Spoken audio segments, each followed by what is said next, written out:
but it's great to see people from all over the world. Hilda's here from Holland. Great to see you, Hilda. And Roxana, are you in town? Where in the world are you? I am here in San Diego. Wonderful. I've been in meetings again all this morning. That's why I'd rather be not visible, but I'll connect. Oh, no worries. Yes, but I am here. I've been in the museum since January 3rd and excited to see all the attendance. And it was great during December. I don't know if you visited or many of you, but the museum was packed. People were so happy and it was so exciting. So I have been here. I have not traveled over the holidays and really taking a lot of tourists and guests into the museum, which has been exciting. And as you all know, we are absolutely elated with the fact that we will bring an Impressionist exhibition to the museum. Yeah. That's happening very, very soon. And it's as planned, March 17, the opening, the preview opening. And so this is the other half of the Bemberg collection. Is that right? Exactly. We earlier works and now we're seeing the modern works. Exactly. And it was really a great opportunity that was, as always, we jumped into it because the Bemberg Museum was not yet finished, the refurbishment in Toulouse. So I had the chance to ask for this opportunity. As you all know, this exhibition was not the same because it's a different exhibition. Different pieces are added and others were excluded, like many papers, works on paper, but it was in Houston, the Fine Arts Houston. But what we are getting, I would say it's really stellar and fabulous collection. So yes, we are really, really happy. And it's going to be installed, as you know, in the galleries of the 20th century. So that piece. So we will have a fair representation of every walk of the world and the cultures in our institution, the right side, the left side, the gardens. It's going to be really, I think, a very impressive array of exhibitions, right, for this next summer. I mean, starting March and all over to the summer. Starting in March. That's great. That's great. So, yep. Thank you.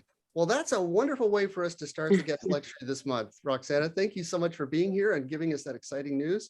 It's a pleasure to welcome each and every one of you to the opening guest lecture for the year 2022. Happy to say welcome and Happy New Year. This is sponsored by the Docent Council of the San Diego Museum of Art. We're located in Balboa Park on the unceded territory of the Kumeyaay Nation, the original people of the San Diego region. And again, it's great to have you here today. It's your participation and contributions through time, talent, and treasure that make this community and community events like this really possible. We're really grateful for your being here and your support. Our mission as docents of the San Diego Museum of Art is to engage all people, cultivate interest in and understanding about the power of art in our lives in as many forms as we can find. And of course, I think everyone here can appreciate that.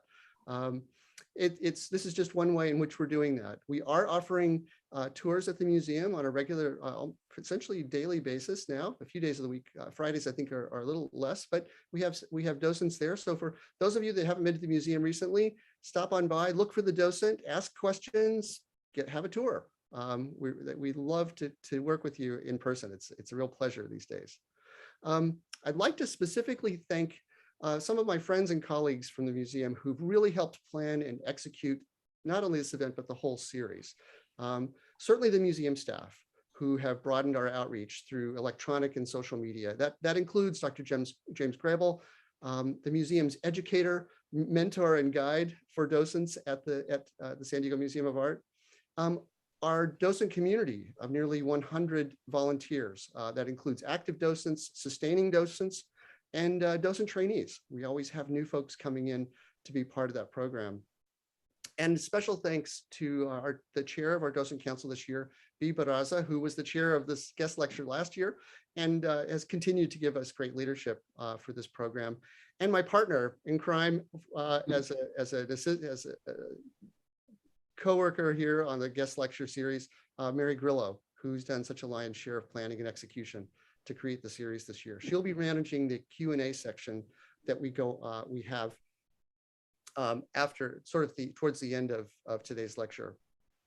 I want to just add one more promotional item for our next guest lecture, which will be February 18th, 10 o'clock, the third Friday in February, featuring California artist Allison Saar.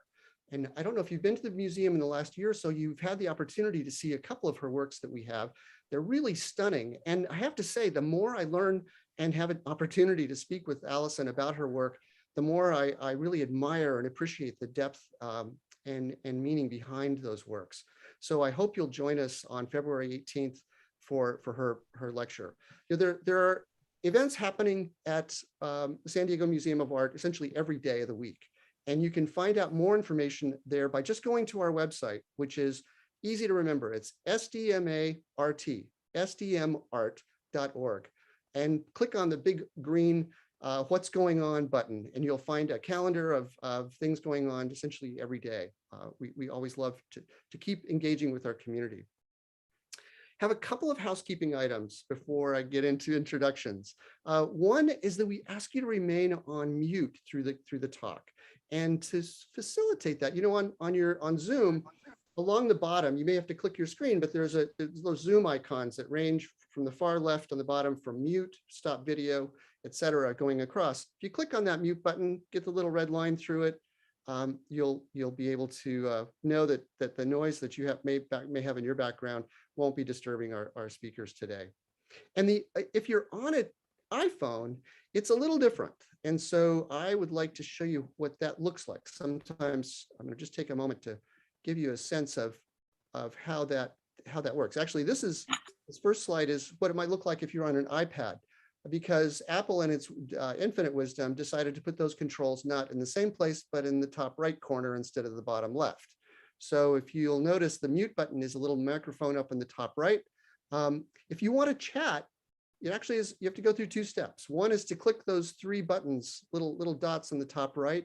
It'll open a chat window. And this is where we'd ask you to submit questions and comments throughout the talk. And Mary's going to be keeping an eye out on those, and will help with those questions at the end. The other, if you're on a phone, this is an example as an iPhone, but I believe Android phones are essentially the same. The mute button is back where you expect it in the bottom left corner.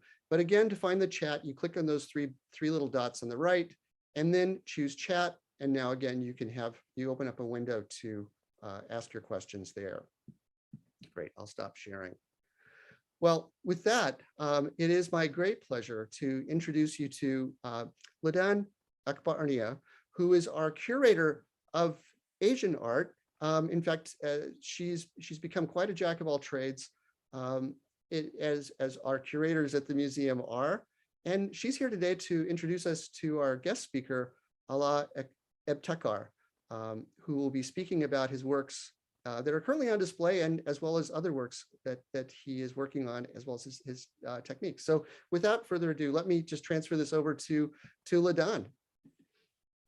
Thank you, David, and thank you to all the docents for everything that you do. I still maintain that it's really one of the most impressive docent programs that I've come across in any museum that I've ever worked in. And it's really an honor today to be able to present Ala Ebtekar. And I have to say, Ala, he's going to be presenting his some images and going through his body of work. So really, this part will be more of a talk by him, and I'll just sometimes interject with questions as we go along if there's something that seems relevant at the moment. So I really, he's doing the lion's share of the work today, including his great body of work that he'll be sharing with us. So I'll just read some interesting points from his bio on the Stanford University website, and because he also teaches there as well, in addition to being a practicing artist.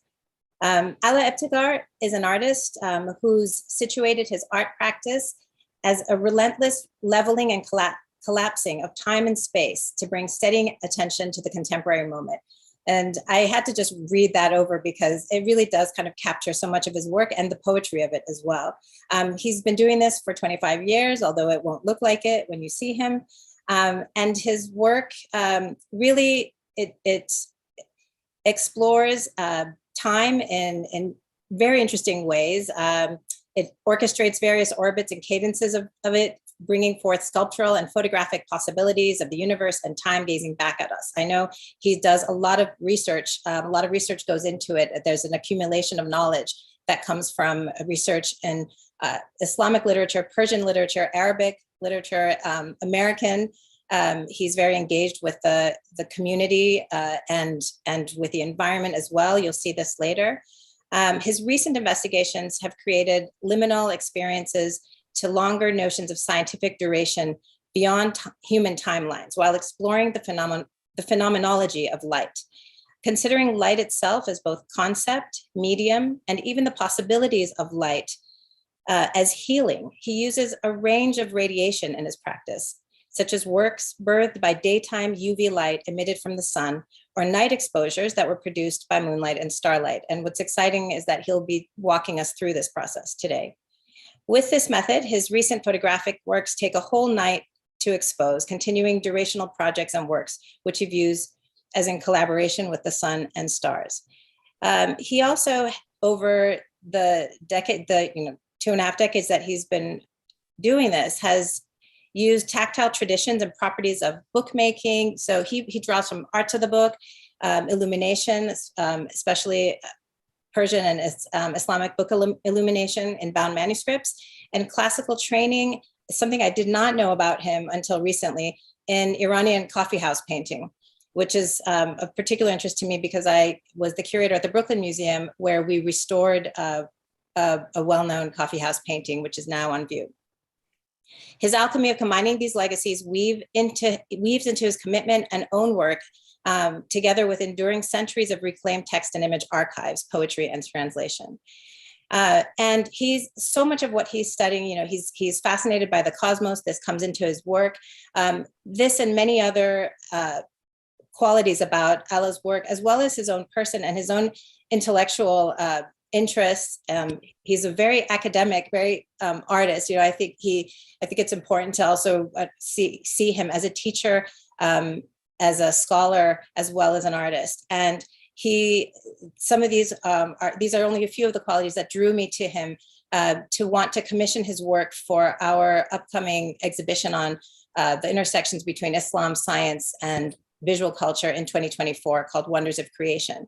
And we're so pleased that the National Endowment for the Arts recently awarded the San Diego Museum of Art funds to be able to support that commission, as well as the commission of another artist, Have Kahraman. So thank you, Ala, for agreeing to do this. He holds an MFA from Stanford, a BFA from the San Francisco Art Institute, and his work has been exhibited in so many places. I'm not going to go through them, but internationally, as well as within the US. And it's been collected by several museums, and we hope that we can soon be one of them. His works are therefore in several collections already, public and private, and he's been awarded several residencies across the world. So it really brings me great pleasure, in addition to this, to introduce someone who's become a dear friend over this time, and to whom, I don't know if you know this, Ala, I was introduced several years ago. His work was introduced to me several years ago by Leila Diba, who was one of my predecessors at the Brooklyn Museum. So I'm so grateful to her and grateful to you, and so excited to let you take off today with your presentation. Thank you for that amazing introduction, and thank you all for having me.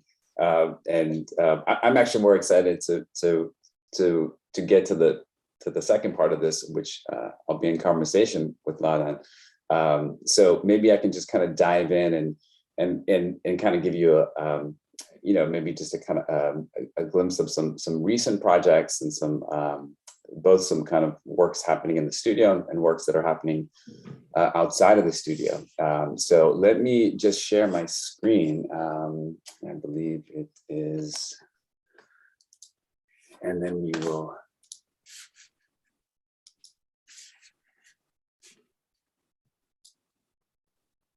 All right, and this is actually just a photographer friend of mine who documented some me doing some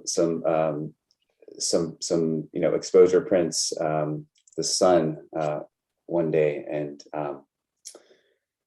it seemed fitting to use for this occasion as we are thinking about mirrored visions. But in This is a study. Well, really, it's a study. It's a detail from an ongoing project in which I've been working on since 2017. It was first produced at the De Rosa Center for Contemporary Art in Napa in an exhibition that was titled "Be Not Still: Living in Uncertain Times." So the larger exhibition framework attempted to address concerns of the present social and political climate through new models of experimentation, inquiry. It was a two-part exhibition brought together essentially a diverse intergenerational kind of mix of artists with ties to California. The curatorial framework for the exhibition and kind of commission kind of projects essentially evoked a call to action, inviting participants to identify and respond to a theme of their choosing through the production of new work. And I was very much interested in working with California soil to consider the dynamics involved in the history of labor on this land and in mind of the many hands that have touched and worked with this soil to contribute to the growth and livelihood of this country, as well as feed half the nation, which California does, while also exploring citizenship. But I essentially produced this new site-specific work titled Luminous Ground. And mirroring the image of the cosmos on tiles installed on the gallery floor, that the tile installation was produced very much in situ, site-specific, with the exact dimensions of the skylight directly above it, which you can't really see that well in this image, but the skylight above it is the exact same dimensions of the floor piece.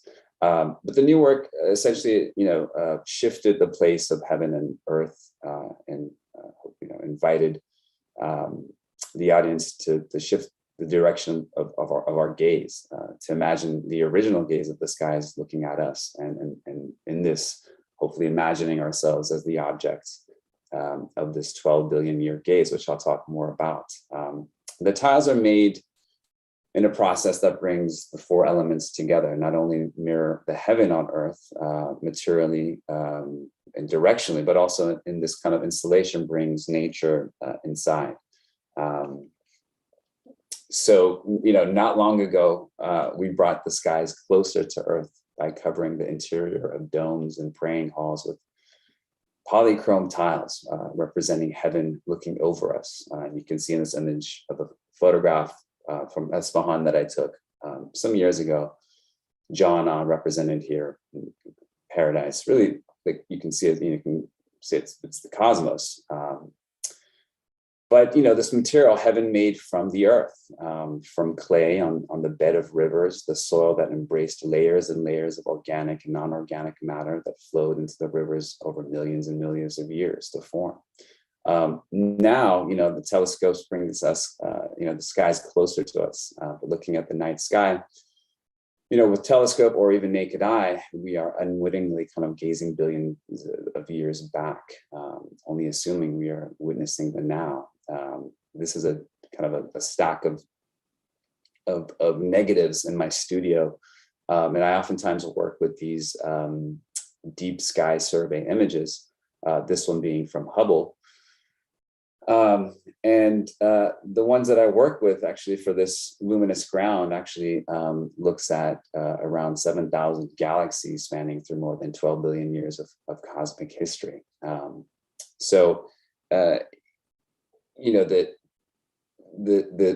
It starts kind of very kind of simply really working with local soil to mix clay with water and then produce handmade tiles individually that are shaped and then fired all in the Central Valley of California. This is actually my lead ceramicist who I've been working with since 2017, Bertsuko, who's amazing. And we've done, I think over the years, probably a good 4,000 or 5,000 tiles since 2017. So, a lot. I'm indebted to her for her amazing kind of skill and the friendship that we've built through the years. Once the tiles are bisque fired, solid but not fully vitrified, they're kind of individually treated with this an altered cyanotype solution. in which the surface is brushed with potassium ferrocyanide and ferric ammonium citrate. So where that red iron changes into blue by being exposed to the sun, from the color of the earth to the color of the sky, the works are essentially birthed by light. And you can kind of see here, as I mentioned, this is the kind of the exact kind of dimensions of the skylight. So the overall footprint was 24 by 10 feet or so, and serendipitously just perfectly making 1,000 tiles, each tile being 5.5 by 5.5 inches. And this is another view of it. But I see this work very much as a living work, and we can talk more about what I mean by that. But this is another iteration of this, which has kept me busy for the past 2 years. And it's for the upcoming expansion of the new the Asian Art Museum in San Francisco. And this will be essentially a 55-foot length luminous ground that will be on the, kind of on the wall outside on the art terrace, 7 feet high, 55 feet long. So it also kind of, as you think about time, it also, in many ways, I think, may also kind of read as this kind of abstracted timeline as well. And I'm kind of very much interested in that.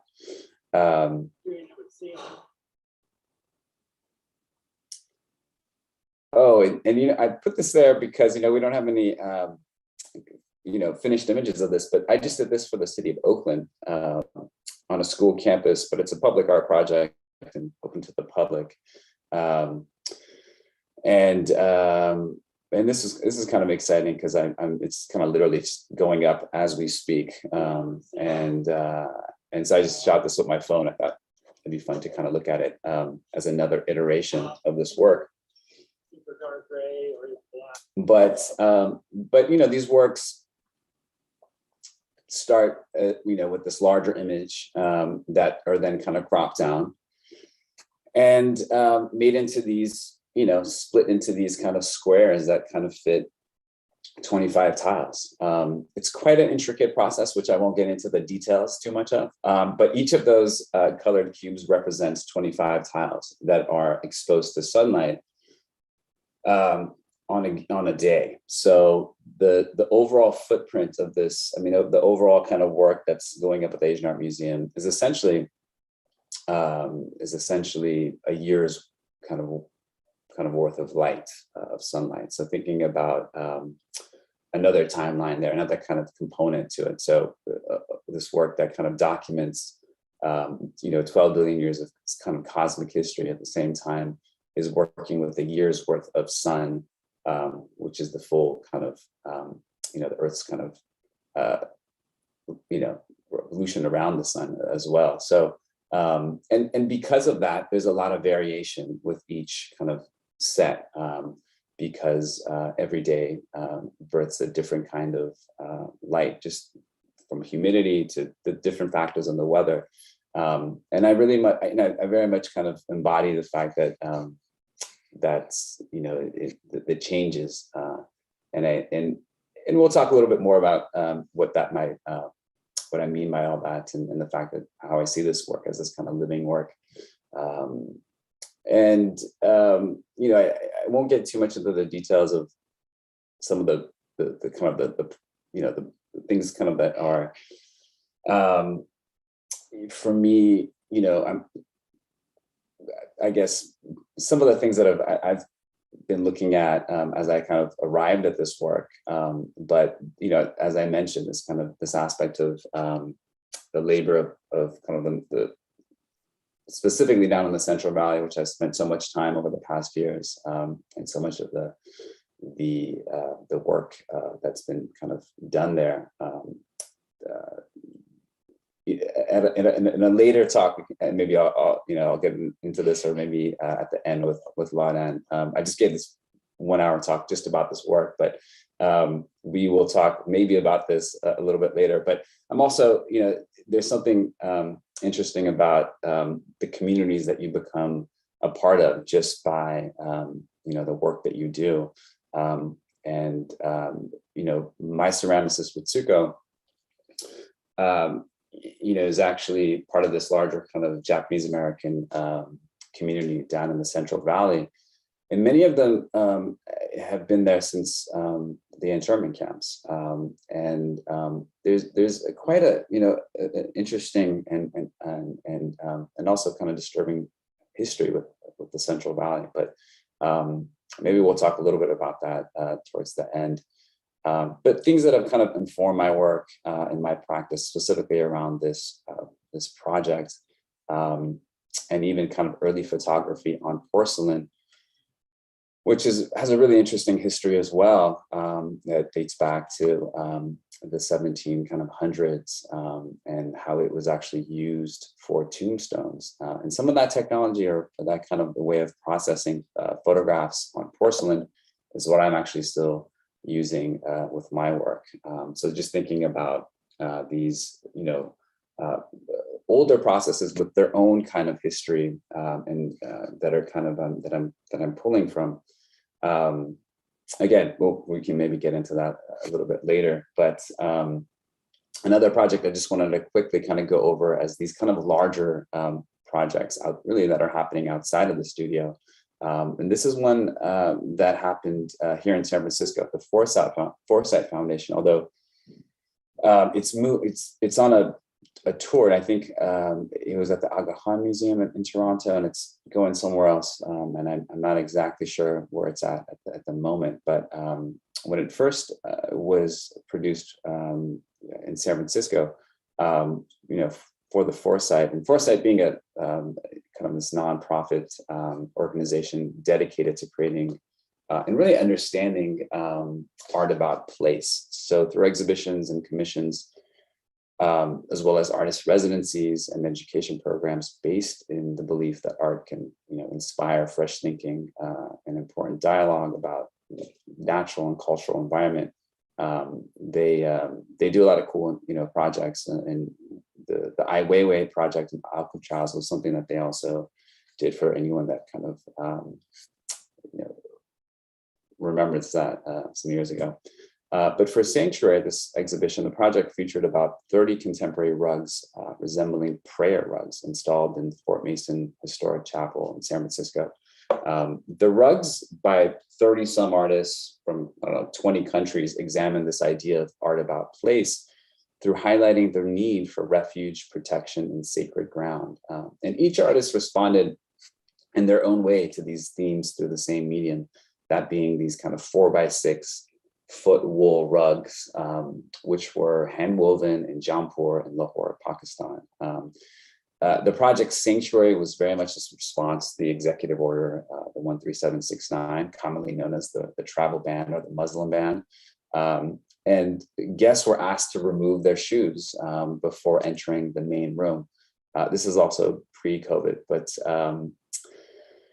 they were asked to, you know, take off their shoes. Clean socks were available for use if guests desired. And I think there was something nice about that, how it kind of grounded you in that space, and how that simple act of taking off one's shoes might change your relationship and engagement with this space. And I think the exhibition is best experienced or taken in as a collective of voices in one work. So I can try to point to my specific rug, but I actually think that this is really one work, and it really does, you know, I think it's the most effective seen and experienced that way, but a work that's kind of a collective of voices, not just also even by design, but also on the many kind of, you know, different projects that have kind of unfolded.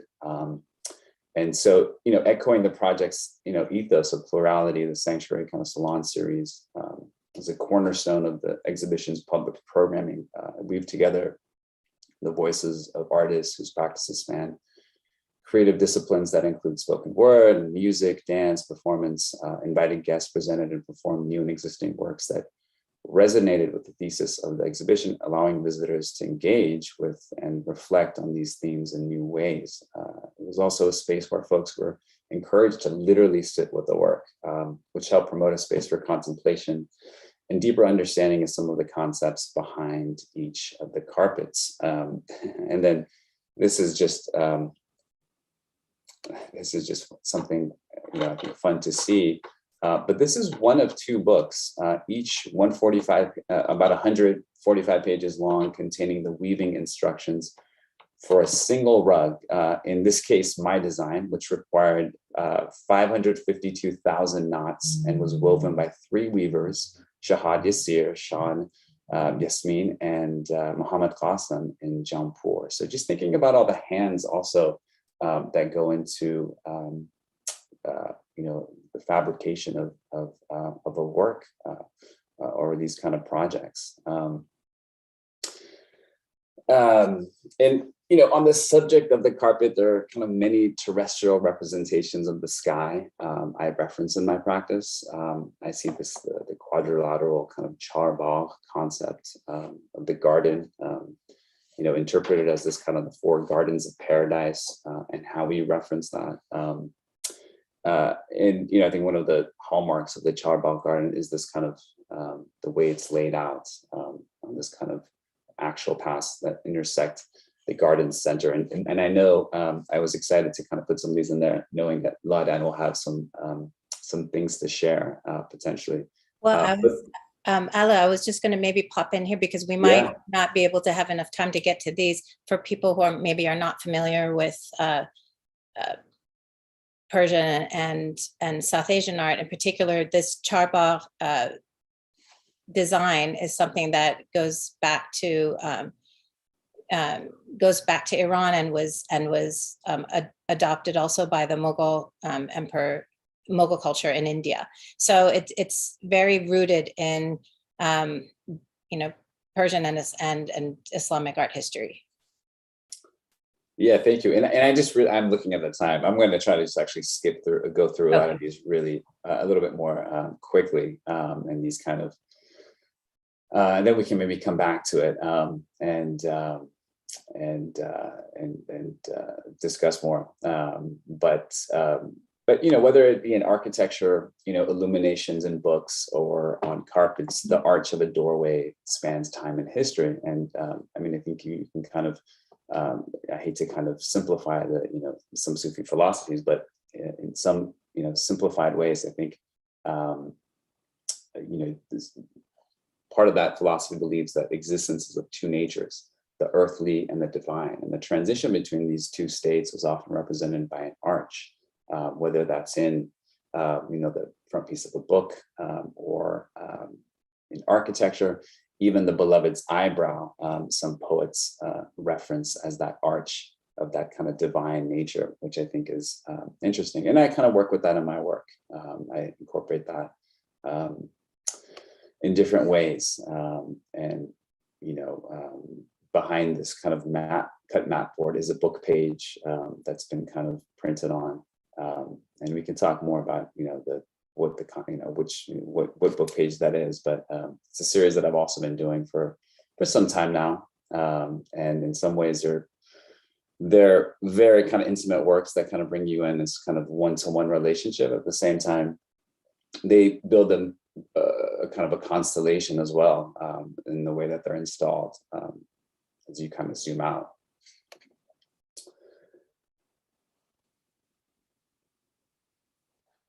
And maybe a little bit kind of just to kind of get into some of the works that are on display,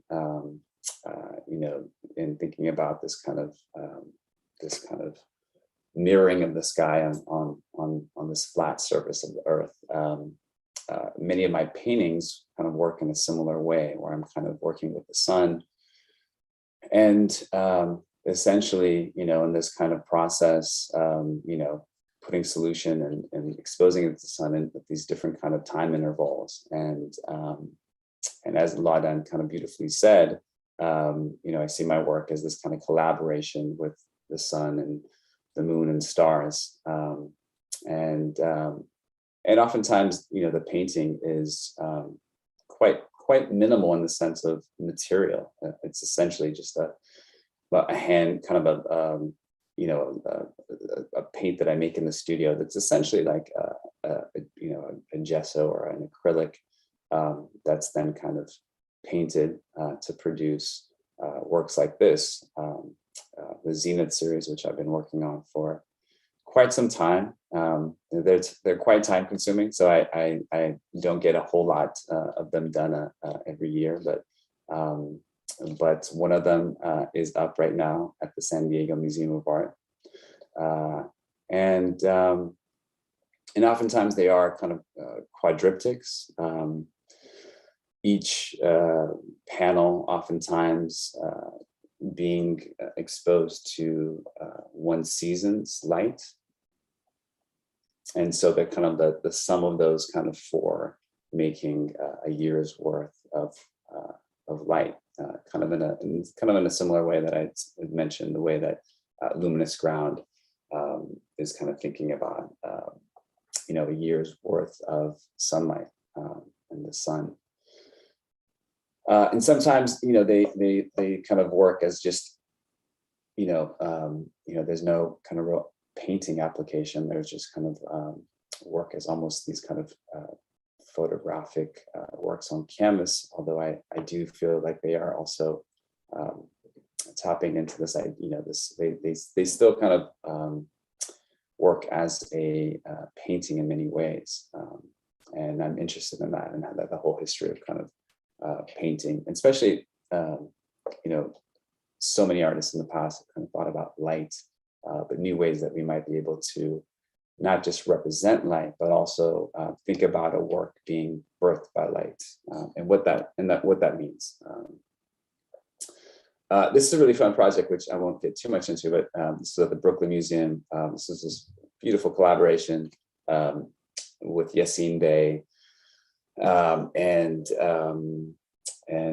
other artists that in the show, Julie Mehratu and Jose Parla, and it was a whole experience with sound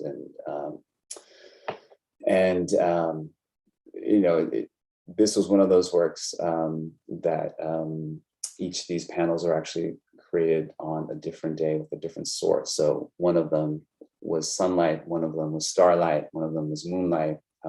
Hence the kind of the variations of tone that you have here. I'll kind of skip right through these, but you can, anyone interested can kind of look up this project called Negus that happened at the Brooklyn Museum. And I'll try to just leave or kind of wrap it up with 36 Views of the Moon, as it's also a work that is produced 4 unique editions, each in a season. But 36 Views of the Moon is comprised of a collection of essentially night exposures. And these ones are left from dusk till dawn and exposed by moonlight on book pages from texts referencing the moon, kind of, essentially the last 10th century. So text that's kind of referenced the moon and night sky over a millennia. So working with the photographic glass plate negative from the moon, from the James Lick Observatory here in Northern California, it's really this small, glass photographic kind of plate taken about, 40 years ago or so, which I got access to, and then was able to kind of enlarge it as into this large photographic negative, and then basically treating each book page with this cyanotype solution, and then bringing it out overnight, and letting the moonlight essentially print that image that was taken from the Lick Observatory onto the book page. So the work takes its cue from this Omar Khayyam poem, which I've kind of thought about for years, to produce a vignette of windows to the moon, inviting us to shift the direction of our gaze and to imagine the gaze of the moon kind of looking at us, imagining ourselves as the objects of that kind of billion-year gaze, and how that may just kind of change our kind of, it seems like a very simple thing, but I think that simple thing may actually produce this kind of paradigm shift. But anyways, the work explores a millennium of text from 9th century, Persian court poet Rudaki to the autobiography of Malcolm X. And in many of these works, you may not see the actual text. I'm pulling from those books, so it's still somewhat of a conceptual work too. And there's times that you may see text as well, but each of these 4 editions has a unique bibliography, and it's hopefully an invitation for folks to also kind of maybe look, be invited, to you see that as an invitation to kind of explore some of these texts more. But as you can see, some of them, the text does creep in, and you can actually kind of go closer and kind of examine what book page or what book and text this may be.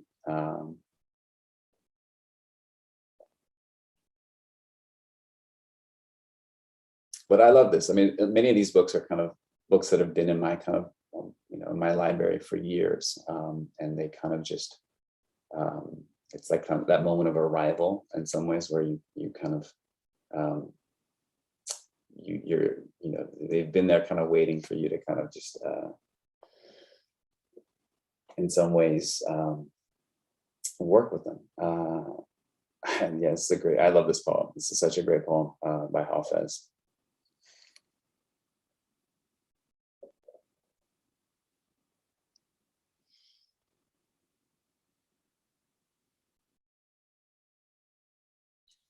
I should mention Hafez is a 14th century Persian poet who is very well known in Iran amongst Iranians, but I'm sure many of you know this name as well. A lot of there's such an interesting range of poets and writers that you've included in the 36 Views of the Moon, Ala. So I don't know if you'd want to talk about that now or come back to it. Sure. Because I think it sort of, I'd be interested in, I'm sort of prompting you to also mention what was maybe happening at the time that you put it together, the inspiration for. Yeah. Thank you for bringing that up. And I think, I get lost in these texts, and I think anyone interested more in the text, there's also, there's I actually pulled some of these out, and it's up at the McAvoy Foundation for the Arts. They have a website, and I can maybe send you guys the link if we put or maybe I'll add it in the chat. And you recently exhibited this as well in, I know that Shiva Balari had curated a recent exhibition with. Yeah. So this was in Orlando. Yes, it was actually in conjunction with American University in Cairo and Orlando Museum of Art. Really an amazing show that intergenerational group of artists that Shiva Balari curated. Really a fantastic selection of both artists and works. But yeah, I think just to kind of try to wrap this up, while the year 2019 marked the 50th anniversary of Apollo 9, the first lunar module test flight, and the momentous kind of walk on the moon, it also marked the 50th anniversary of the United Front Against Fascism Conference, the 1969 Third World Liberation Front, TWLF, student movement founded in San Francisco Bay Area, which essentially established ethnic studies across the nation. So this edition, which was the spring edition that was exhibited in the summer of 2019, even the bibliography incorporated many political pamphlets. In addition, we were able to loan and display this old issue of the Black Panther Party newspaper from July 26th, 1969, just a week after, printed locally, which highlighted this kind of what I just mentioned, the national, this conference, United Front Against Fascism, held in Oakland, California, that same weekend of that momentous kind of, the walk on the moon. So that the conference was from July 18th to July 21st in 1969. this kind of, this newspaper, this conference, kind of highlighted that. So the conference itself drew around like 5,000 participants, including, members of the Communist Party USA, the Peace and Freedom Party, the Progressive Labor Movement, the TWLF, the Young Lords, and various kind of groups associated with the Women's Liberation Movement. And the first day was dedicated to speeches, and the second day was devoted to workshops essentially around fascism, gender, worker rights, political prisoner, health, religion, just a whole kind of variety of stuff. But it's just kind of interesting thinking as participants from the conference gathered locally in Oakland, California. Neil Armstrong took his first steps on the moon some thousands of miles away. And these two events happened simultaneously as this kind of issue of the newspaper captures through an iconic image of Emory Douglas, who's done the illustration on the right-hand side of the moon landing. And the criticism it received by many for America's lack of acknowledging and addressing the major kind of racial and social and gender injustices in America. And instead embarking on this kind of on a spaceflight program that costed billions.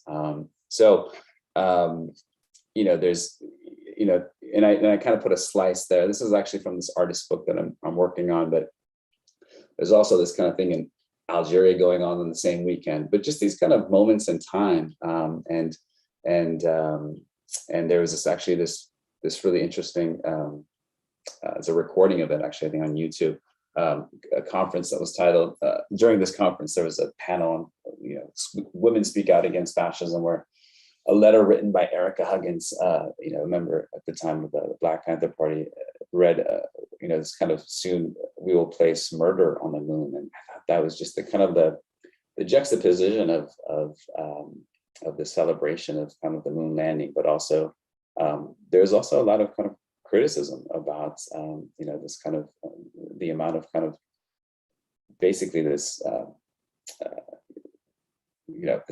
this thing that's costing us so much, and where our attention is. This work, hopefully kind of brought a lot of different kind of ways of looking at the moon over the past,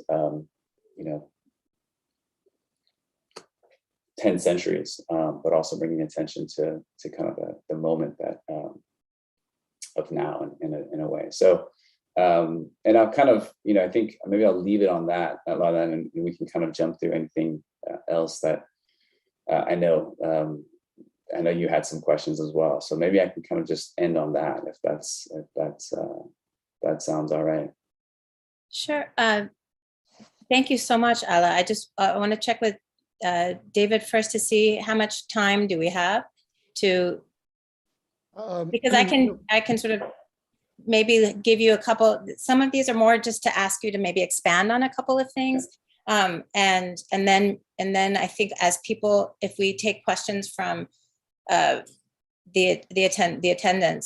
attendees, then I can also jump in with those. Great plan. This was such a great survey of the wide range of what you've done, and honestly, not such a long period of time. So first of all, I just really, feel very lucky to be able to see that. 1 second, I'm just trying to also pull out some of the things that I'd written. I love how diverse your work is, not only in terms of different media that you use, but also the different topics that you cover. And I find that there's such an organic way that they seem to come into your body of work. It comes from knowledge. You mentioned I pulled a lot of some of these texts from my bookshelf. So I was interested with 36 Views of the Moon to know, so what helped shape that bibliography, and I knew a little bit about, I knew that it would be interesting for everyone to also hear how that 50-year anniversary was significant in more than just one way and to different groups of people. And so I really appreciate that you have a sensitivity to that almost naturally in your work. You bring in different materials. You're exploring scientific methods, which makes your work very exciting for me. But you also, as you pointed out, I mean, this presentation shows this range of visual culture that I could easily connect to the greater Islamic world, which is, my specialization, also to Iran, more specifically, but beyond that as well. And covering the different areas, different kinds of visual culture and material culture, architecture, arts of the book, ceramics, the ceramic process, then the weaving, that was a new one, bringing in textiles. So I think that makes you a really, wonderful artist to have, whose work should be represented in a gallery of Islamic, in a gallery of Islamic art, or in the Arts of Iran gallery at the museum. And I think you have an image of the two pieces that are in the Arts of Iran gallery. Yes, I do. I've just to sort of kind of follow this, I think it's a couple slides later, maybe. One of the things I wanted to bring up to for everyone is just to emphasize again how heavily Ala draws on this accumulated body of combined knowledge, research, and lived experience. And with this, I mentioned this at the beginning, this genuine interest in engaging local community, his community, and local communities, as well as the natural environment, and being very aware of recent history as well as the past. And so whether the topic is, terrestrial or celestial, and I think in the two works that you have, I thought we chose 3 of your works to be represented in our galleries, and which are currently on loan.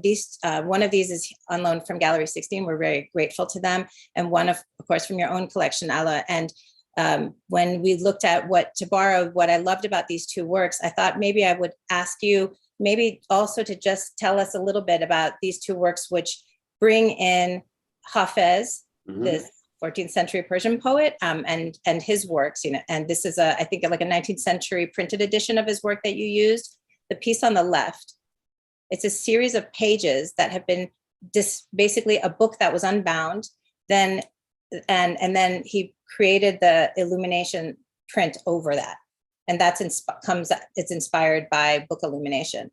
And the one to the right is from a printed book, I don't know the edition, of Ralph Waldo Emerson's poetry. And so I wanted to see if you could just talk about that, what you've done there, and then maybe I'll follow on that. Yeah, sure. So, and I think because I think this brings in these connections across places that we don't are maybe unexpected to some. Yeah. I think this really interesting conversation between, I think, Hafez and Emerson, even though they're centuries apart. And Emerson actually, translated Hafez into English, and I think, as well as some of the other kind of transcendentalists like Thoreau, and I think there was a kind of a admiration towards Hafez, but I think there's also this kind of arrival at some similar qualities that they both kind of are arriving to. And I think what I was trying to do is actually create a window in some ways. And what also happens is that this is an edition work, but it's also unique because every, quite by chance, that window falls on a specific text that's not really, it's kind of out of my hand. And I think that kind of, goes, is very much in line with, thinking about Hafez as, the way it's been kind of used as, bibliomancy, as this kind of popular kind of tradition throughout Islamic kind of history, and kind of looked at as kind of, and maybe you can talk more about this, but I think there's something quite interesting about this aspect of chance that's And fortune telling. That's been used in Hafez. And I actually had these from a different presentation, but I thought, you know, this act of, someone opening up a book or randomly, a parrot, in this case, picking from, street vendor, kind of having a parrot pick out one of these, folded poems, essentially, to tell a, to answer one's question. There's something quite beautiful about that. And I think, part of that was to kind of produce, that aspect of kind of, bibliomancy in that way. But there are so many connections between Hafez and Emerson, and I wanted to kind of highlight that essentially. I think what's great is that you bring up this different, you bring up both, this relationship between these two poets, this interest in bibliomancy, and then the fact that you're using, there's this element of chance in your work as well as very grounded techniques, So I think there's this really beautiful balance between that. I mean, I sort of feel like your work has both roots and wings, and some aspects of it are very, clear and concrete. And that might be when you describe the process. I know there are people who wonder more about your process. But what you've done here is you've taken apart these books, you've attached the pages, and then depending on the number of pages in each book, that yielded a limited number of editions. So in the case of the piece on the left, which features Hafez, it's I think 10, and the other one, Emerson, had 11, and you can see the size is different, of course, because of the size of the pages. So I really, I think that aspect is very interesting, and it's also very interesting because we're looking a lot, both my research assistant, Hannah Hayden, who's watching as well, we're looking in doing research and preparing for this exhibition of this relationship between science and art. We're also trying to show that these boundaries can often be blurred, and your work so beautifully is showing that. And also this fine line between, what's science and what's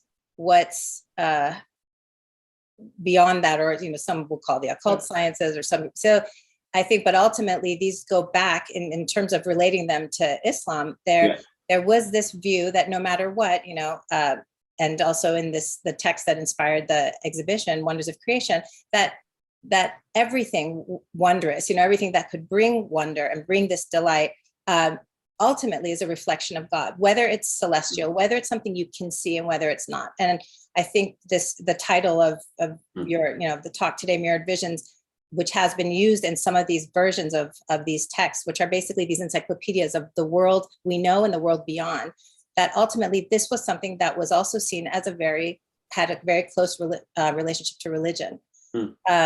When you're working, do you view what you're producing?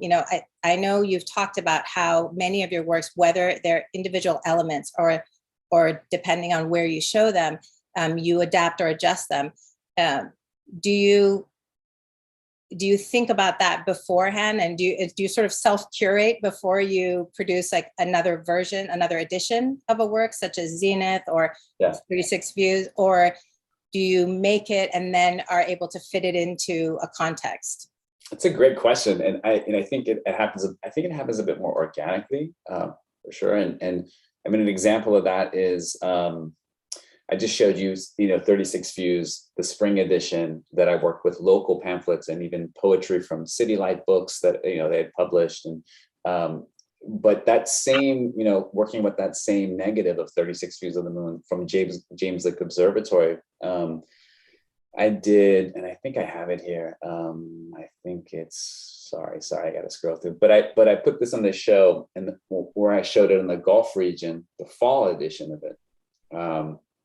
And this was actually the larger conceptual framework for this exhibition. Was the show was called, this was a solo show.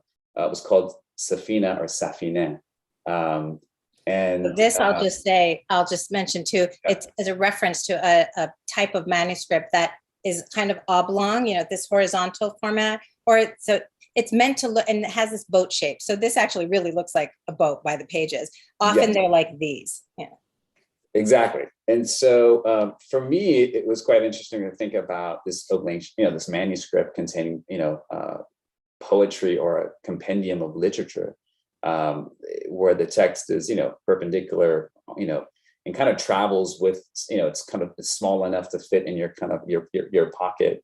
But the word safina also, in more kind of popular culture language today, a lot of people refer to it as kind of, spaceship, we'll call it a safina, or, a ship or a vessel. And I kind of played with that. I played with that in the way that, that looked at, essentially, books that have kind of been used as kind of a, to kind of navigate through time and space, and stars as kind of navigational tools and what have you. And also looking at kind of speculative fiction on this. And even like the centerpiece, which is in some ways, from one angle, it could be topographic, seem like, valleys and mountains.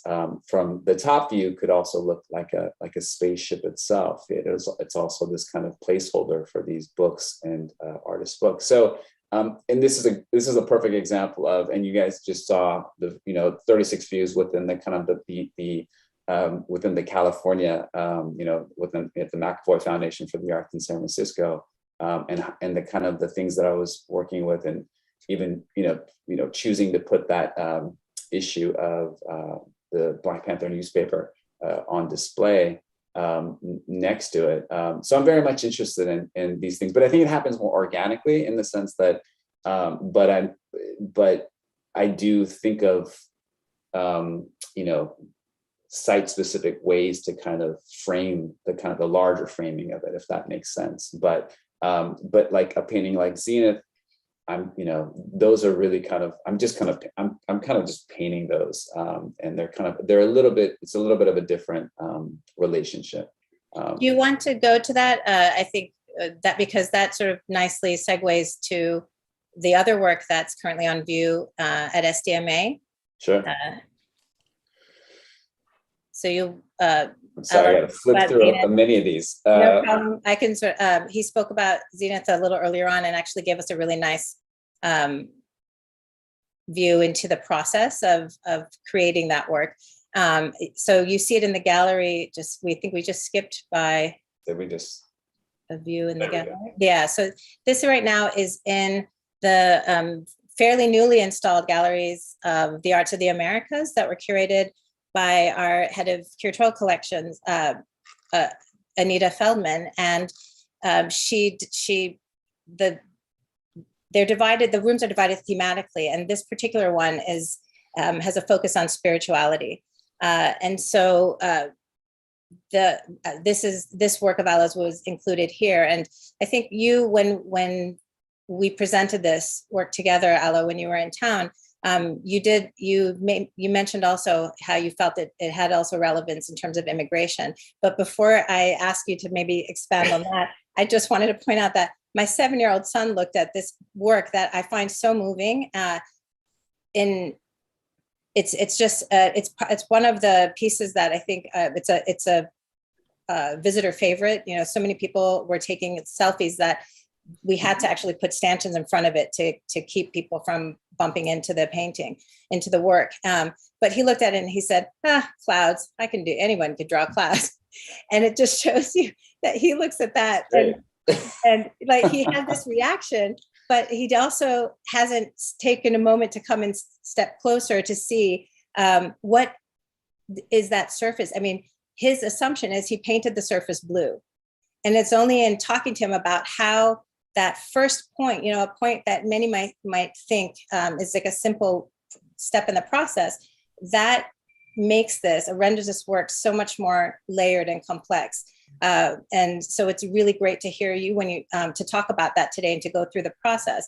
But you also, I was first drawn to this because these clouds are very, they recall these Chinese inspired clouds that you see in Mongol period painting in Iran and Central Asia, which is a time period that I was particularly interested in for my dissertation. And you made a reference recently about this, and this is how I think you can adjust the works to what you're also looking at the time, if you could just sort of reframe it within that relationship of clouds and movement and migrants. Yeah, I mean, I think it's a story of in many ways migration too, movement, and it's funny because I came to this. It's like I've been drawing clouds forever. For my studies in studying painting in Iran when I was 19, but I got to this. I was kind of reading this story, and I'd heard of the wind of Saba, Bad Saba, and I remember looking a little bit further into it, and it's actually can be also translated as the lover's wind that blows from the northeast to the west. Like golden dust, it brings with it, the collective memories and experiences of the past to our lives today in contemporary times. This is the concept of Bad Saba. So kind of this ancient wind that reaches across all the way to the Big Dipper and carries with it the secrets of the past and of lovers. I mean, this is part of the story of Bad Saba, and the knowledge of life and living from the ancient world to the new lands of the West.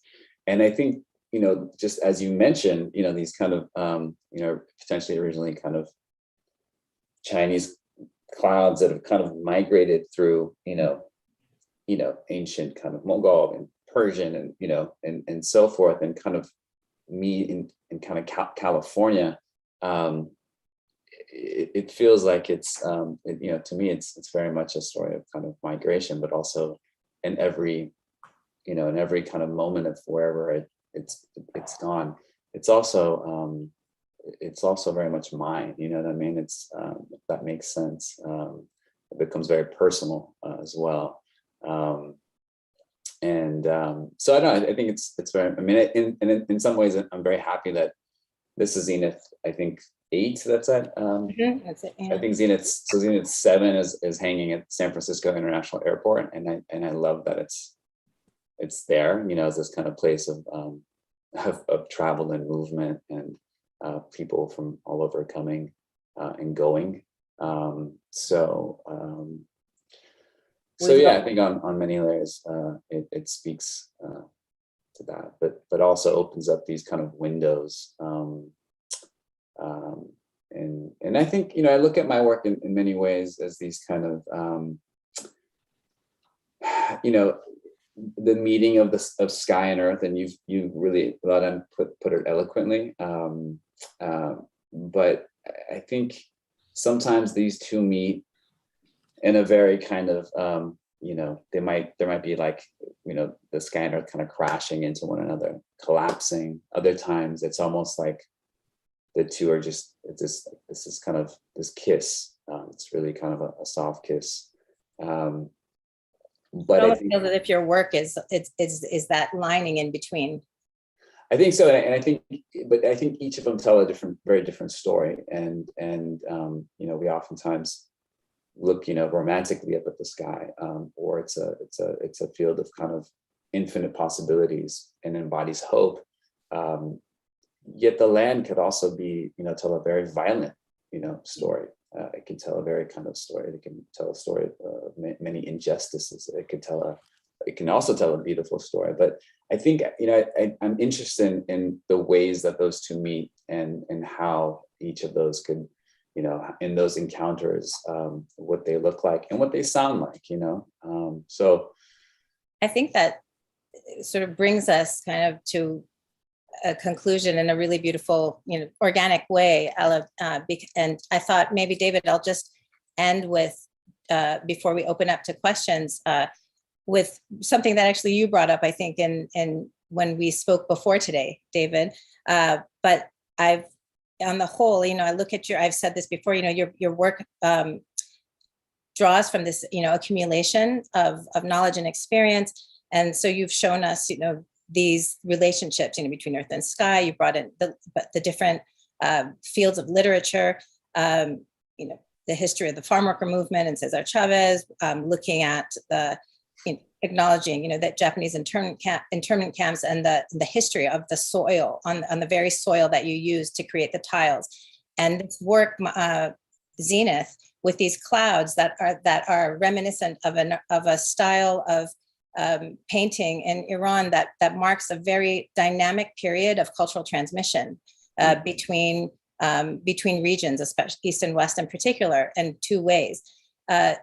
It seems fitting that such a work should be in this gallery of arts of the Americas, which are such diverse lands, including the United States as well. But that an artist such as you and the type of work that you do, both by nature of your, for those who don't know, being Iranian American, being exhibited in a gallery of the arts of Iran simultaneously as your work is being exhibited in galleries of the Americas, and it could be in the contemporary galleries as well. But what I've appreciated is that you are also really a California artist, and you've really drawn that into your work, and so it's really lovely to be able to hear all the different layers that actually help define you as an artist, as well as showing how your work fits into the wider history of visual culture. So I think if we have time, we can open up to questions from the audience and see if Ala wouldn't mind indulging us a bit with some more discussion. Perfect. And I've actually spotlighted Mary, who's been following the chat intently. And Mary, I'll turn it over to you. Thank you. Okay. So we have, especially referencing the Zenith work, we have some technical questions on that from our audience. So starting with, I thought one great question was, since there are 4 panels referencing the 4 seasons, is there a way for us to discern when they were exposed, like which one's fall, which one's summer, which one's?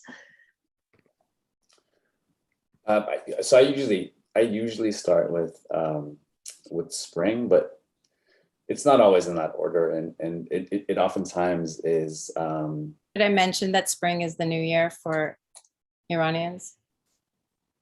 Thank you. Whether that's on purpose or not, Ala. Also my wife's name, so that's that's much more relevant. Yeah, but I think in some of them you can probably see it a little bit more. This is one negative. I mean, it's one image that's been kind of sliced, essentially cropped into 4 pieces, 4 segments, each of them exposed to a different season's sunlight, and I think I think this one I did start with spring, but you can see the time interval. I mean, the length that it was exposed was all identical. I think it was, if I'm not mistaken, 80 minutes or so. But you can see the many differences in what's so. I mean, in many ways, it really does record.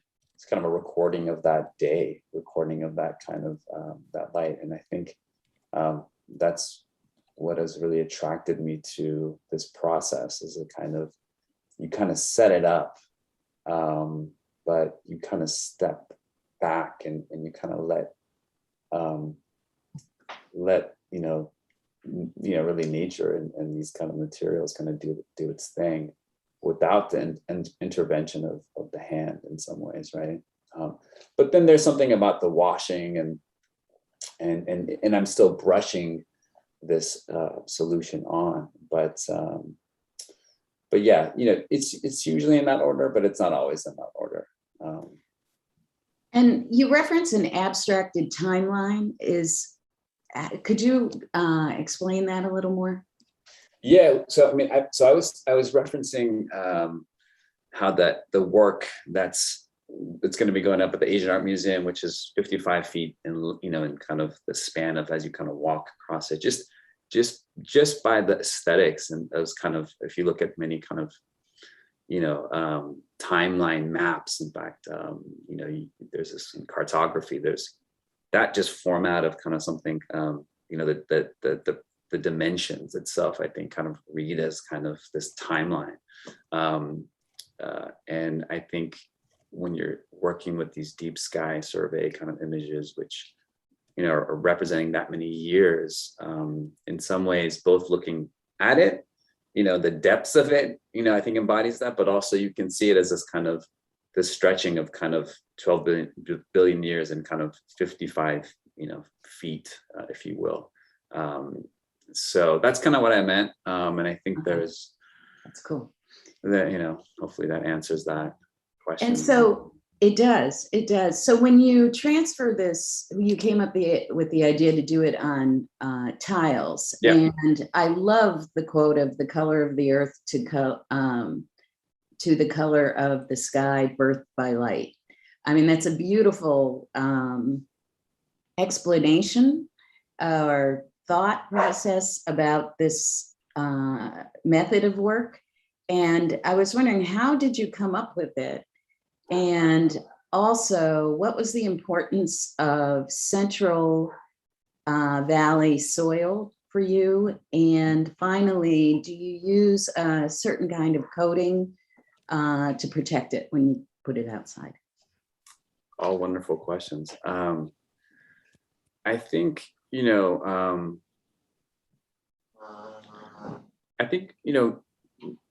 it's funny. It's kind of goes back to that question about these books, and one of those books in 36 Feet of the Moon is a book that it's actually Italo Calvino's Invisible Cities that my high school teacher in 10th grade or 11th grade gave to me and said, just read one page every night, don't read more. And at the time I was like, oh, that's awesome. I just got to read a page of this every day. But there was something about that, it's that book is, each page is a description of a city. Let that city kind of read it, let it marinate.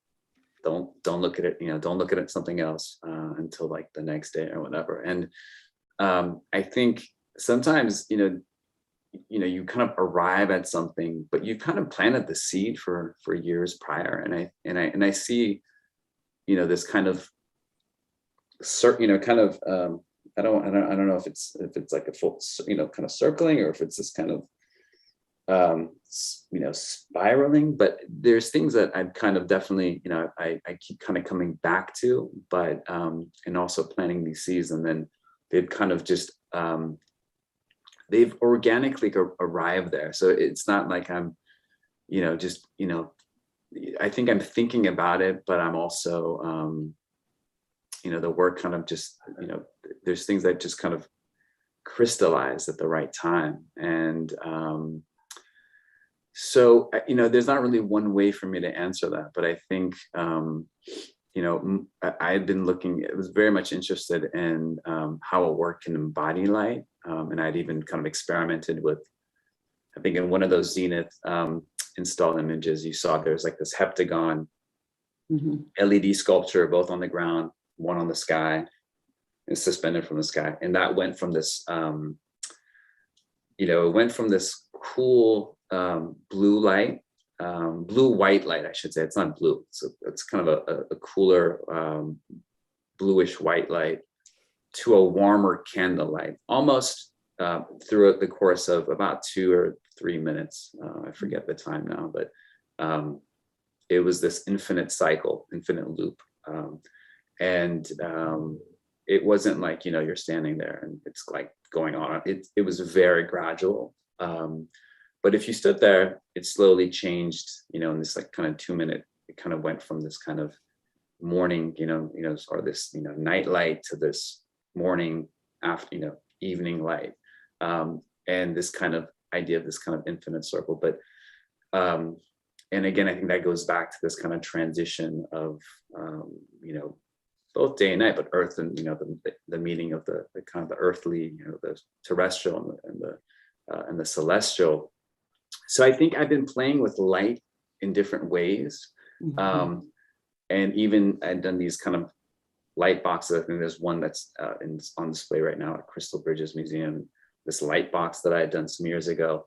But I think there was, in many artists, and I think that's what's really beautiful about being among artists like Dove and Agnes Pelton and O'Keeffe and these kind of ways that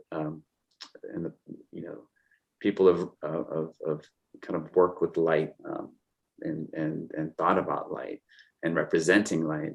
So I think at some point I wanted to kind of the work to embody light and not just me, use electricity as a light box or use kind of painting as well, but kind of how can I set something up so the work actually is very much embodied by light.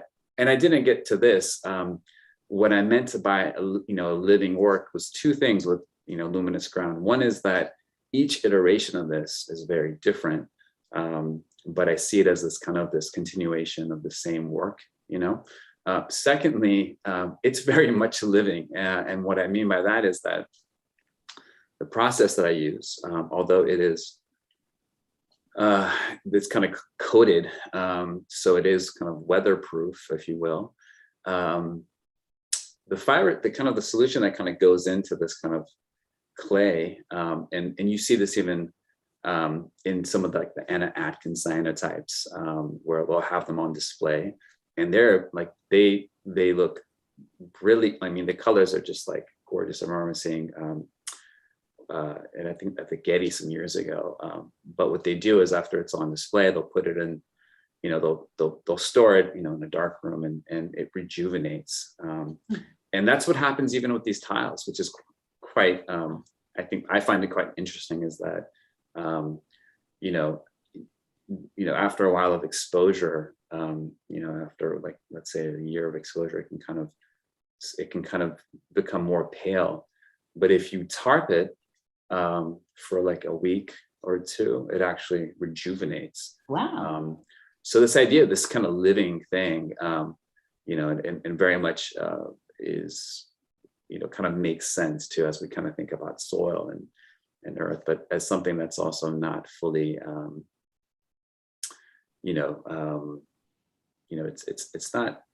it's fixed, but it's not fully fixed either. You know what I mean? Right. So. That's very interesting. Huh. Ladan, you had a question or a comment about light.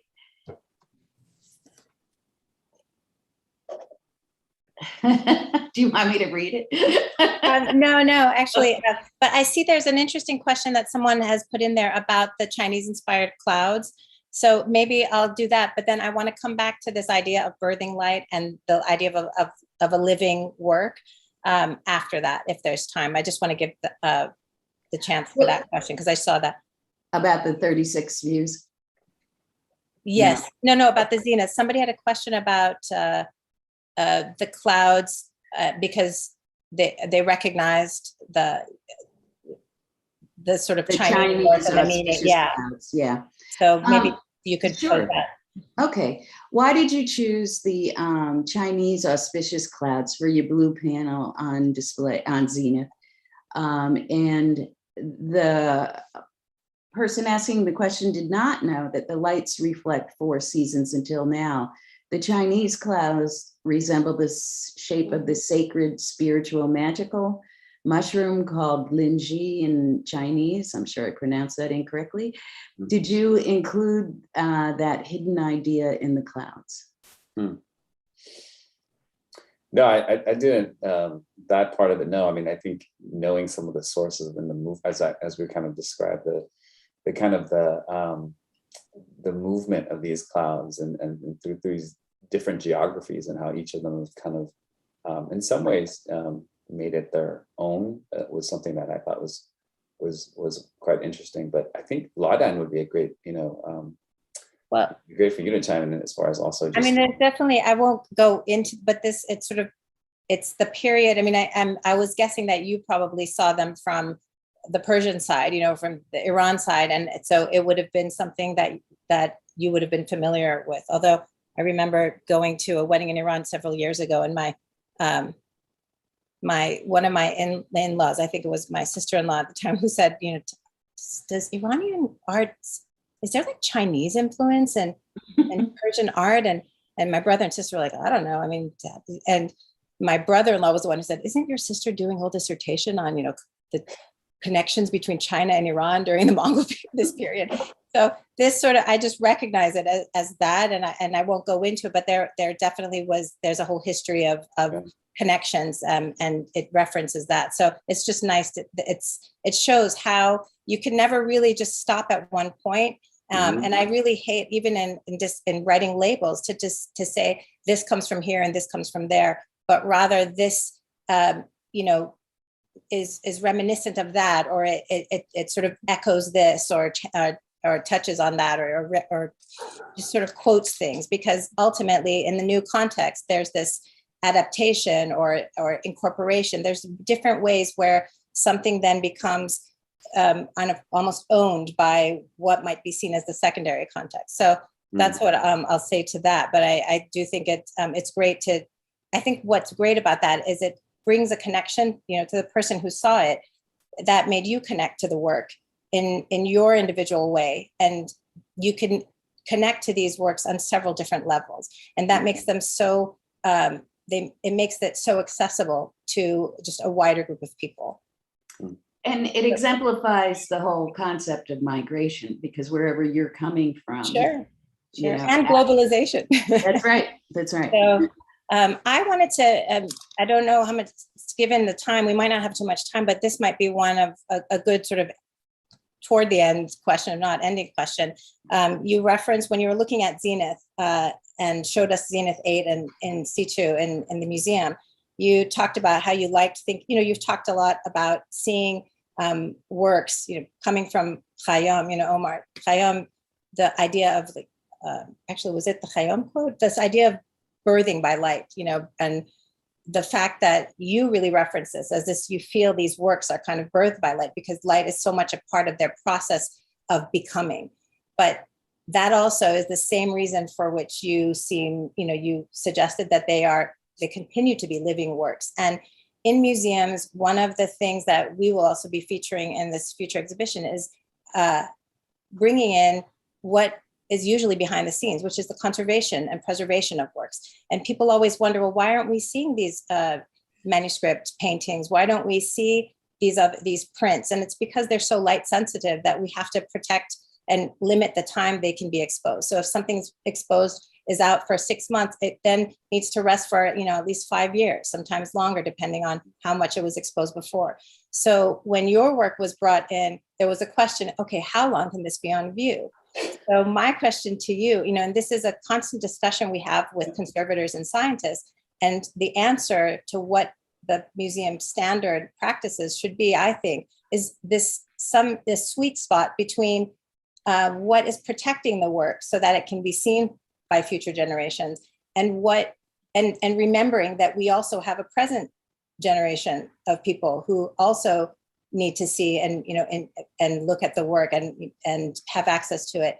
So your work, by what you're saying, how do you see Zenith 8 currently on view in San Diego? Do you see potential fading over time by light as part of its continuous process of living and changing, or does it need actually a limit?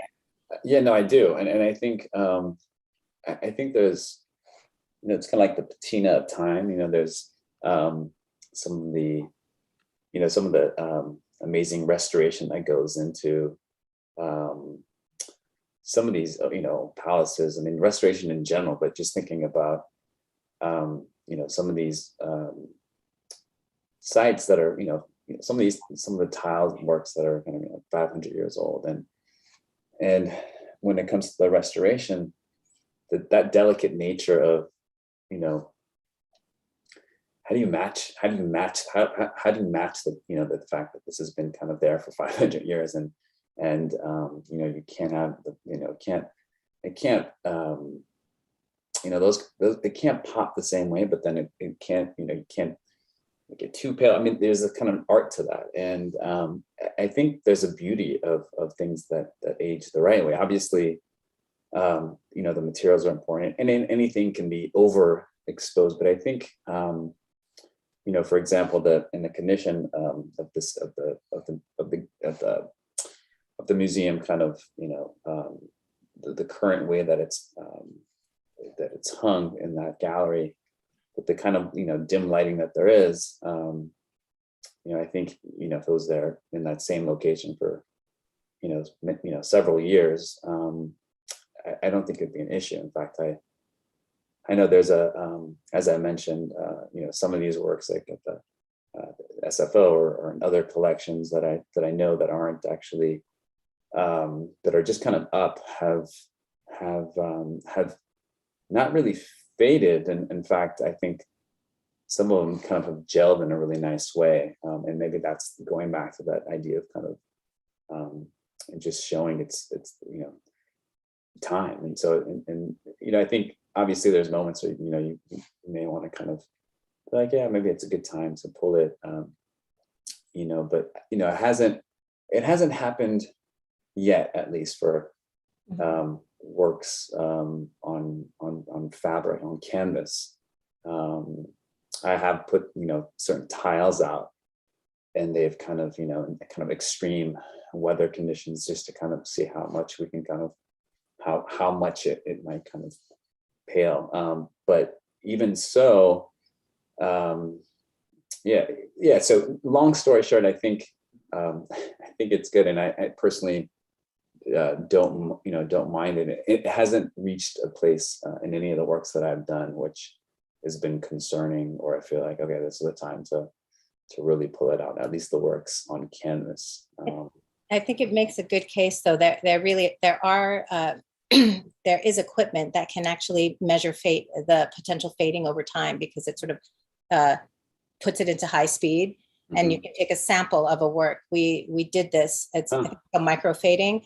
We did this for our reinstallation that I did at the British Museum, and that it would be it's a good plug for people to understand how critical conservation work is behind the scenes for these works, because something like that could give us more information and then help us make informed decisions about how we preserve, how we conserve and look after our work. So, but this was particularly interesting because it's sort of changing nature as part of its definition. So thank you for responding to that. And there were a couple related questions to time with these works. One, how long do you leave them out to expose in the light to sunlight? And then in contrast, when you're doing moon exposures, is it longer? Does it take longer? Is it a full moon? Is it? Yeah. It's a great question. Yes, it's much longer. So usually, depending on the substrate, depending on if I'm working with paper, textile, or or ceramic, sunlight, it can vary from 45 minutes to an hour and a half. Usually, it's within that kind of. It's usually around an hour. Again, depending on the substrate. I think with when I'm working with moonlight, there's I think that they even become more durational, because there's this kind of act of putting them out pretty much from dusk till dawn. Oh wow! And that's kind of the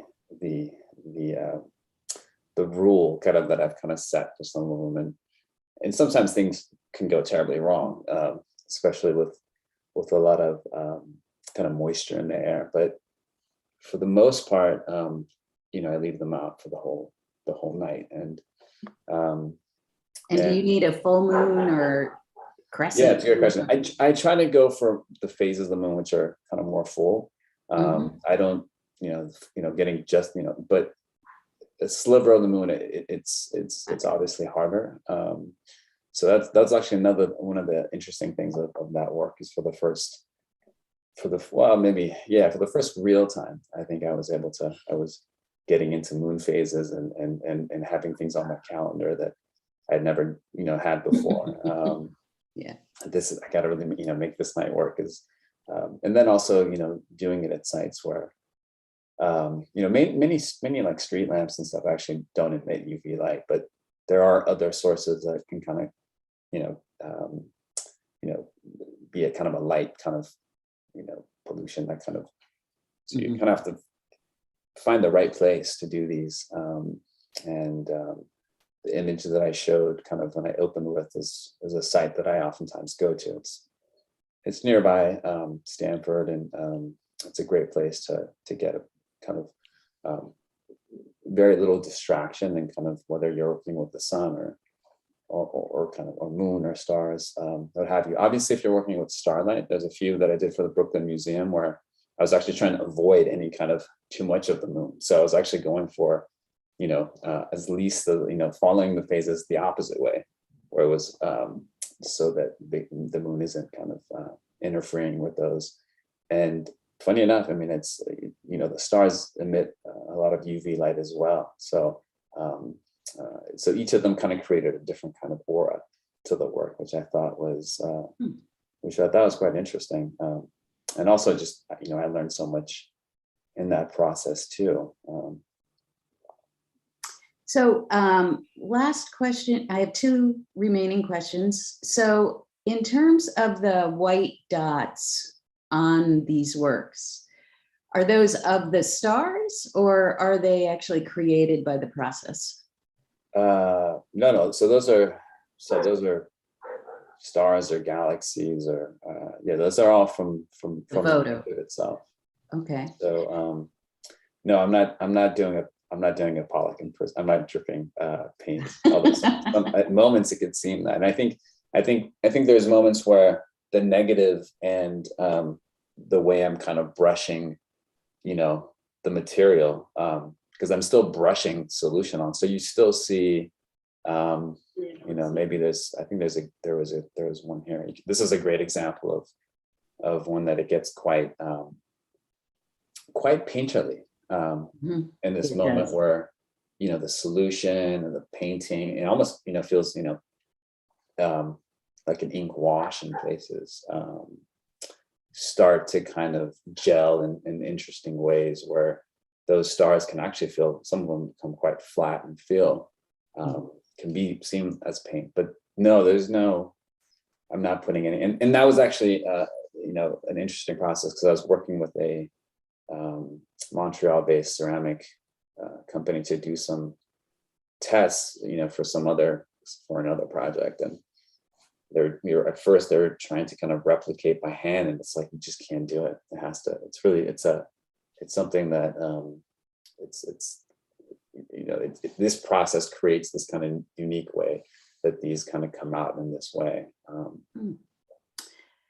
And then our final question is in regards to your 36 views of the moon. Does that reference Hokusai's 36 views of Mount Fuji? Absolutely. Okay. Yeah. Well, Hilda, there you go. Yeah, and if you notice all the different views of that same mountain, and I think there's something, as I mentioned, of that beautiful Omar Khayyam poem of we romantically are just in awe, look up at the moon so often, but how often do we actually consider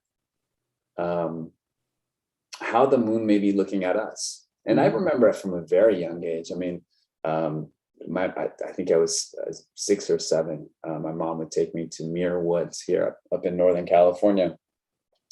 And there's a slab of a redwood tree there with all its history rings, and many of these history rings of the slab of this kind of redwood, they've labeled, from 1492 to, 1942, these different moments in time. And I just remember as a kid, standing in front of this thing as this kind of, part of this kind of, tree that had been living 1,000 years. And just thinking, as I kind of ran my kind of, 6-year-old hands across these history rings, where am I? Where is my life in the life of this tree? You know, am I just like a splinter? Am I, you know, it's just like a breath of it, you know, is this like a day's worth for this tree? And I think that experience, you know, I think, you know, I was connecting these dots some years ago, but I think that's not too far off from what I hope the experience of the audience would be when they stand in front of luminous ground, you know? Exactly. So maybe that's another kind of hint at what I meant about timeline. But also, you know, these works are in hopes, I mean, in some ways they're about looking out, but they're just as much of kind of looking inward as they are as looking out. And I hope, and in some ways, maybe what Ladan referenced, this kind of selfie moment is maybe also, you know, in some ways that too, it becomes theirs.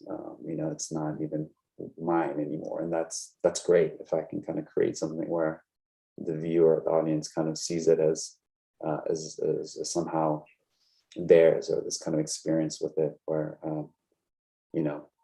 So I really appreciate the empathy in your work and in your approach. Well, and the humility. What Absolutely. strikes me is the humility in the work, that, you know, we're just a very small part of this world. It might contrast with the selfie, but, you know, who knows? But I think it's beautiful. I think it's a beautiful note to wrap up. And I can't thank you enough, both of you, for this wonderful conversation. So Thank you. So I'll turn thank you, this. Ladan. Thank you, everyone, for having me. Oh, it's Thank our you. pleasure. Thank you all so much. Thank you, David.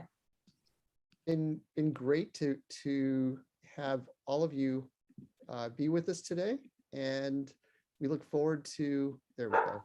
Now we're back, hopefully back with everybody seeing and I will do this. Great. It's great to see everyone today. And Ella, you know, we just can't thank you enough for taking the time to spend with us and share your work and your thoughts. I hope we'll see you all again next month on February 18th for a similar conversation with Alison Saar. So with that, come to the museum, see these works yourselves. We'll be there. Thank you. Bye-bye. Bye-bye.